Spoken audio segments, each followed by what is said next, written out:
இந்திரா படக்குழுவினரோட படம் ப்ரெஸ்ஸுக்கு ஷோ போட்டிருந்தோம். நல்லபடியாக வந்திருக்குன்னு நினைக்கிறேன். எப்படி இருக்குன்றது நீங்கள் தான் இதுக்கு மேலே ஏதாவது கேள்விகள் கேட்கணும். படம் நல்லபடியாக சப்போர்ட் பண்ணுங்கள். எல்லாருமே ரொம்ப நிறையா உழைச்சிருக்கும் இந்த படத்துக்கு. தியேட்டரில் கம்மிங் 22 படம் ரிலீஸு. சரிங்களா? நல்லபடியாக சப்போர்ட் பண்ணுங்கள். ப்ரெஸ் பீப்புள் எல்லோரும் பேப்பர்ஸ் சேனல் எல்லாருமே சப்போர்ட் பண்ணுங்கள். நல்ல படம் எடுத்துருக்கோன்னு நம்புகிறோம். சரிங்களா? நீங்கள் இதுக்கு மேலே உங்களோட கேள்விகள் எதாவது இருந்தால் கேட்கலாம், பதில் சொல்கிறேன். வாங்க. வந்திருக்க ப்ரெஸ் எல்லாருக்கும் தேங்க்யூ. வாங்க. வந்திருக்க ப்ரெஸ் மீடியா எல்லாருக்கும் பிக் தேங்க்ஸ். எங்கள் படத்தை பார்த்ததுக்கு நான் ஹானஸ்டான எஃபர்ட்டில் இந்த படம் பண்ணியிருக்கோம். என்னை மட்டும் இல்லாமல் என்ன மாதிரி நிறைய யங்ஸ்டர்ஸும் சேர்ந்து ஒர்க் பண்ணியிருக்கோம். உங்களுக்கு படம் பிடிச்சிருக்குன்னு நம்புகிறோம். இதை ப்ரெஸ் அண்ட் மீடியா ஆடியன்ஸ் கிட்ட எடுத்துகிட்டு போய் சேர்க்கணும் அப்படின்னு கேட்டுக்கிறோம். Thank you so much.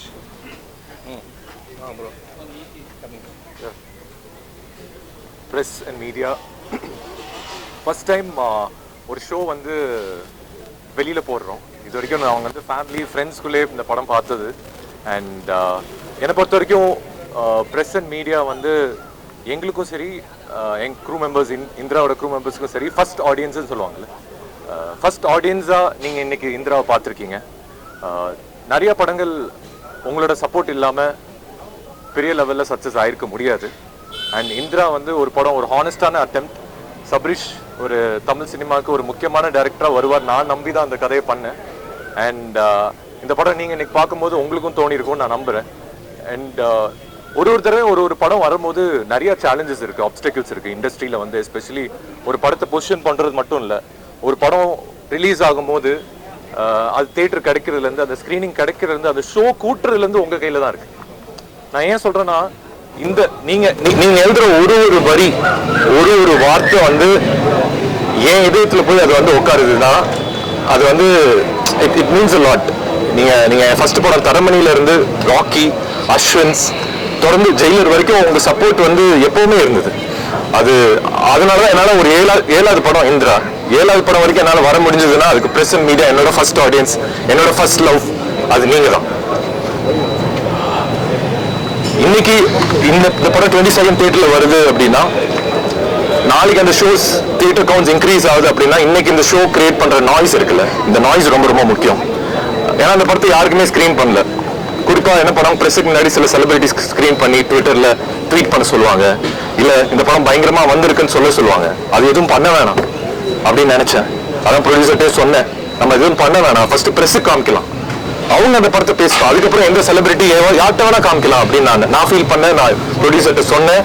அண்ட் இன்னைக்கு என்னை பொறுத்த வரைக்கும் நீங்கள் தான் எங்களோட செலிபிரிட்டி, எங்களோட லவ் எல்லாமே இந்த படம் இந்திரா தான். அண்ட் இந்த படம் உங்கள் எல்லாத்துக்கும் பிடிக்கும் நான் நம்புகிறேன். அண்ட் ஒரு படமுமே நான் கஷ்டப்பட்டு தான் ஒரு இடத்துக்கு வர வேண்டியதாக இருக்குது. அண்ட் நான் படிப்படியாக தான் வந்தேன். என் ஃபர்ஸ்ட் படம்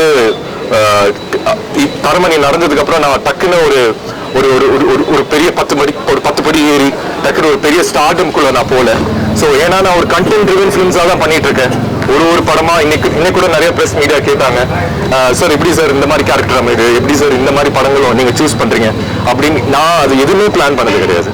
வர படங்கள் என்ன தேடி வரும்போது நான் அதுல எது பெஸ்ட் கண்டென்ட்டா இருக்கும் நான் நம்பி நான் பண்றேன். ஒரு தடவையும் அதுல சில படங்கள்ல சில குறைகள் இருக்கலாம், ஆனா அந்த குறைகளும் உங்களாலதான் மன்னிக்கப்பட்டது. இந்த குறைகள் இருந்தாலும் அது நீங்க மன்னிச்சு விட்டுருக்கீங்க அந்த படத்தை பெரிய சக்சஸ் ஆக்குறதுக்கு. ஸோ இந்திரா இன்னைக்கு நீங்க பார்த்தது எனக்கு சந்தோஷம். அந்த சந்தோஷம் ஆடியன்ஸ்க்கும் போய் சேரணும். அதுக்கு நீங்க சப்போர்ட் பண்ணுங்க. நீங்க இல்லைன்னா எந்த ஒரு நடிகனும் இல்லை, எந்த ஒரு ஆர்டிஸ்டும் வளர்ந்துருக்க முடியாது. So your support means a lot and thank you so much. And very very happy to be here and share the stage, be here in front of everyone, greet you and personally it means a lot. It means a lot. Thank you. Do watch Indra to all the audience. Tamil Nadu release ஆகுது and உலகம் ஃபுல்லாக release ஆகுது August 22. தேட்டரில் போய் பாருங்க. இந்த படம் எந்த விதத்துலையும் டிசப்பாயிண்ட் ஆகாது. தேங்க்யூ. கண்டிப்பாக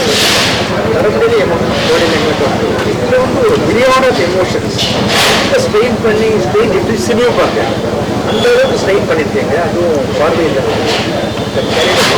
பாடி லாங்குவேஜ் உங்களோட ரொம்ப சில எஃபர்ட்ஸ் ஆப்வியஸ்லி இந்த படத்துக்கு எஃபர்ட்ஸ் இருக்கு. இது கொஞ்சம் எக்ஸ்ட்ராவாக பண்ணுற மாதிரி ஒரு சின்ன ஒரு ஃபீல். சார் என் லைஃப்லேயே நான் ரொம்ப கஷ்டப்பட்டு நடிச்ச படம் இந்த படம் சார். ஆக்சுவலி மென்டலி ஃபிசிக்கலாக தாண்டி மென்டலி எனக்கு இருக்குல்ல ஒரு ஏன்னா கண்ணு தெரியாதவங்க எப்படி ஃபீல் பண்ணுறாங்கன்னு ஒரு விஷயம் நான் யோசிச்சு கூட பார்த்தது கிடையாது. அது இந்த படம் பண்ணிட்டு இருக்கும்போது அவங்க ஒருத்தவங்க எப்படி ஃபீல் பண்ணுவாங்கன்னு உணர முடிஞ்சது. அண்ட் இந்த படத்துக்கான எஃபர்ட்ஸ் வந்து ரொம்ப ஜாஸ்தி. இன்ஃபேக்ட் நான் எந்த படத்துக்குமே இவ்வளோ எஃபர்ட் போட்டது இல்லை. ஆப்வியஸ்லி ஹோம்ஒர்க் பண்ண வேண்டியது இருந்தது சார். நீங்கள் இன்னைக்கு நீங்கள் இந்த படத்தை அவ்வளோ லவ் பண்ணியிருக்கீங்க, என்கிட்ட வந்து சொன்னீங்க இந்த படத்தை நீங்கள் ரொம்ப லவ் பண்ணீங்க, பெர்ஃபார்மன்ஸை வந்து இந்த அளவுக்கு பெர்ஃபார்ம் பண்ணியிருக்கீங்க நீங்கள் சொல்லியிருக்கீங்க அப்படின்னா அதுக்கான எஃபர்ட் வந்து director and the whole team எனக்காக சப்போர்ட் பண்ணி இந்த மாதிரி ஒரு கதை கொடுத்ததுக்கு, இந்த மாதிரி ஒரு கேரக்டர் எழுதுனதுக்கு, அதுக்கு ப்ரொடியூசர்ஸ் கூட காரணம். இர்ஃபான் சார் தான் இந்த ஸ்கிரிப்ட் எனக்கு எடுத்துட்டு வந்தாரு. அண்ட் ஜாஃபர் சார் தான் இந்த படத்தை ப்ரொடியூஸ் பண்ணி இன்னைக்கு இந்த லெவலில் மார்க்கெட்டில் வந்து ஆமாம் எல்லாருமே first time sir. Actually Irfan sir மட்டும்தான் பியார் பிரேமாக்காக யுவன் சாரோட இருந்தார். அண்ட் சார் காவல்துறை அதிகாரி எப்போ பார்த்தாலும் குடி இருக்கீங்க, ரொம்ப டென்ஷனாக இருக்கீங்க, சார் அது பண்ணக்கூடாதுனால சார் படத்தில் இருக்கு. நல்ல போலீஸா கெட்ட போலீஸா எங்களுக்கு புரியல சார். நல்ல போலீஸ் எல்லாத்துக்குள்ளேயும் ஒரு நல்லவன் இருக்கான், கெட்டவன் இருக்கான். அது வந்து இந்த கேரக்டர்ல நீங்க பார்க்கும்போது நீங்க எது நல்லது கெட்டது நீங்க பார்க்கணும். ஏன்னா ஒருத்தர் மனுஷன் நல்லது இருக்கும் கெட்டது இருக்கும். பட் நல்லது டாமினேட் பண்ணணும். அந்த கெட்ட எண்ணங்கள் வரது நல்லவனா மாறுறதுக்கு தான்.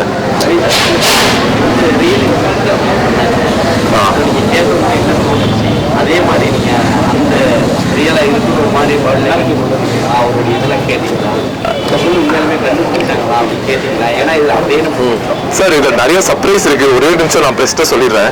ஏன்னா நீங்க பார்த்த சர்ப்ரைஸ், எஸ்பெஷலி த்ரில்லர் படங்கள் நீங்க பயங்கரமா ஹோல்ட் பண்ணி நீங்க ரிவ்யூ பண்ணிருக்கீங்க. ஆக்சுவலா இந்த சர்ப்ரைஸ் இல்லாம ரிவீல் ஆடியன்ஸ்க்கு ரிவீல் பண்ணாம நீங்க ஹோல்ட் பண்ணி நிறைய படங்கள் பண்ணிருக்கீங்க. இதுலயே நிறைய சர்ப்ரைஸ் இருக்கு. என்னோட ரிக்வெஸ்ட் என்னன்னா இந்த சர்ப்ரைஸ் ஹோல்ட் பண்ணி ஒரு ஸ்பாயிலர் ஃப்ரீ ரிவ்யூ பண்ணுங்க ஃபர்ஸ்ட். ஆமா ஸ்டோரி சாய்ஸ்ல எல்லா படமும் பாக்கியில வந்து கண்ணை எடுப்பீங்க, இன்னும் உங்க கண்ணை எடுப்பீங்க. இங்க நடந்த சார் இது எங்க நடந்த இன்சிடென்ட்? கேரளாவில் நடந்திருக்கு. அண்ட் நிறைய அவுட் சைட் கேரளாவில் நடந்திருக்கு, நிறையா வெளி மாநிலங்கள்லையும் நடந்திருக்கு. அந்த இன்சிடென்ட் வந்து இப்போ நம்ம டீட்டெயிலாக பேசலாம். ஏன்னா ஆடியன்ஸ் வந்து அதை பார்க்கணுன்னு ஆசைப்படுறோம். அந்த இன்சிடென்ட் பேஸ் அவுட் பண்ணும்போது அந்த கேரக்டரோட எண்ணம் இருக்குல்ல, கேரக்டரோட இன்டென்ட் இருக்குல்ல, அது ரொம்ப ஸ்ட்ராங்காக இருந்துச்சு. அந்த ரூட்டடாக அவ்வளோ இருக்கிறதுனால தான் இந்த கதை வந்து ஆடியன்ஸுக்கு சொல்லப்படணும்னு நினச்சோம். சொல்லுங்க.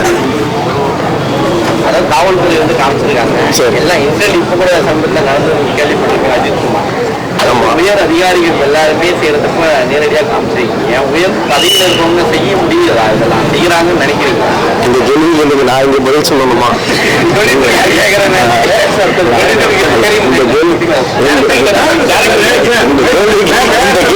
நான் பதில் சொல்லணும். எல்லாமே சாத்தியம் தான். சரிங்களா சார்? அவர் தமிழ்னா நம்ம சித்தரிக்கல சார் படத்துல. ஸ்ரீலங்காலேருந்து அகதியா வந்தேன்னு தான் சொல்றாரு. இல்ல தமிழ் ஸ்ரீலங்காலேருந்து வேலை பார்க்க போனாங்கல்ல, சாரி கேரளாலேருந்து வேலை பார்க்க ஸ்ரீலங்காவுக்கு போனாங்கல்ல, அங்க வாழ்ந்த ஒருத்தர் அங்கேயும் இங்க வந்திருக்காருன்ற மாதிரி தான் சொல்லியிருக்கோம். ஸ்ரீலங்கன் தமிழர்னு நம்ம அவரை சொல்லலை. அவரோட மொழியும் அவரோட ஸ்ட்ரக்சரும் அந்த மாதிரி இருக்கு. ஏன்னா தமிழ்நாட்டிலேருந்து போன மாதிரி கேரளாலேருந்து போனாங்க இல்லையா, அங்க இருந்தாங்க. அவங்க வார ஆரம்பிச்சோன்னா அவங்க வந்துட்டாங்க. அதை பேஸ் அவுட் பண்ணி ஃபங்க்ஷன் ஆகுது. அவர் பிறந்த மொழி, அவர் வீட்டில் பேசின மொழியை அவர் கேரி ஃபார்வர்ட் பண்றாரு.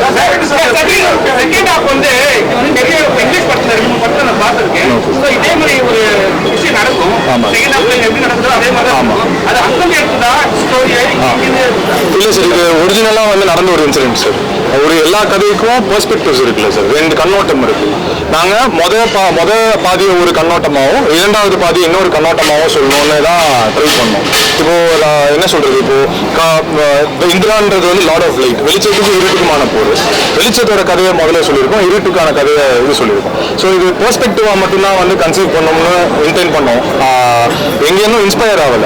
அந்த எங்களுக்கு தெரிய வந்த கதையை எவ்வளவு ஆத்மார்த்தமா சொல்ல முடியுமோ அவ்வளவு ஆத்மார்த்தமா சொல்லுங்க.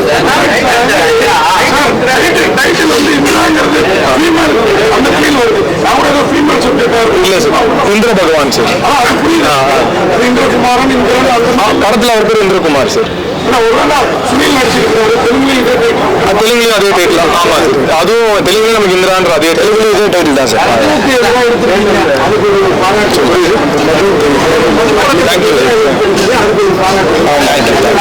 ஆல்கஹாலும் மது பழக்கமும் எவ்வளவு வந்து ஒருத்தவங்க லைஃபையும் அதனால அவங்களை சார்ந்து இருக்கவங்க வாழ்க்கையை எவ்வளவு அஃபெக்ட் ஆகுதுன்றத சொல்லணும்ன்ற ஏதாச்சும் இருக்கும். இன்டென்ட்டோட ஏதாச்சும் இருக்கும்.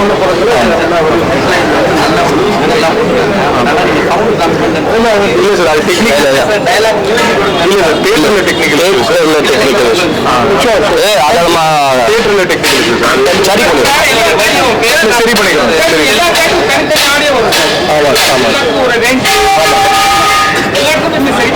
இல்ல சார், தியேட்டர்ல சென்ட்ரல் ஸ்பீக்கர்ஸோட காலிபிரேஷன் கம்மியா இருக்குது.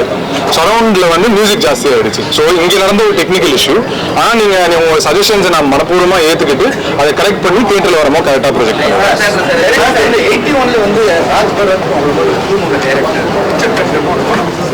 ஓகே, ஒரு ஹாலிவுட் ஸ்டைல் எடுத்துருக்கேன். அந்த லெவல்ல நான் 44 years Thank you, sir. Thank you. Thank you.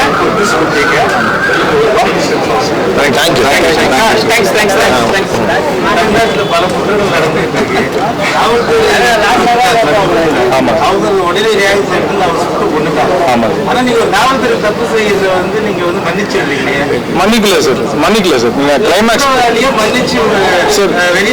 Sir தண்டனை வந்து அந்த தவறை புரிஞ்சுட்டு வாழ்க்கை ஃபுல்லா அந்த தவறை உடந்து வாழ்றதுதான் சார் உண்மையான தண்டனை. சார் சார் சார் ஒரு நிமிஷம், அவர் இப்பதான் முதல் படம் பண்ணிருக்காரு. அவர் வந்து இன்னும் வளர்ந்து அவ்வளவு தூரம் அவர் இன்னும் ட்ரெயின் ஆகல சார். கொஸ்டின் கேட்டீங்கன்னா அது வேற மாதிரி போயிடுச்சு.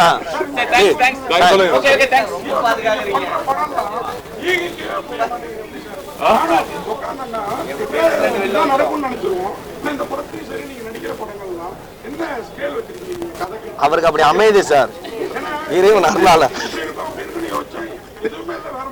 இல்ல சார், ரவி சார் பத்தி இவர் வந்து குவான்டிட்டியை விரும்புறவர் கிடையாது, குவாலிட்டியை விரும்புறவர். இவரை கன்வின்ஸ் பண்றது ரொம்ப கஷ்டம். அவர் தேர்ந்தெடுத்து கரெக்டா இப்படிதான் பண்ணணும்ன்ற ஒரு கண்ணோட்டத்துல நடிக்கிறார்.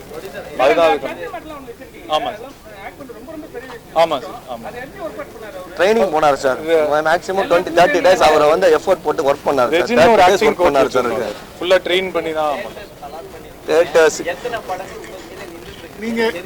நீங்க எழுதுற ரிவ்யூ வச்சு தான் நாளைக்கு காலையில எத்தனை தியேட்டர் நாங்க ஆல்மோஸ்ட் நாங்க எங்களால முடிஞ்ச வரைக்கும்.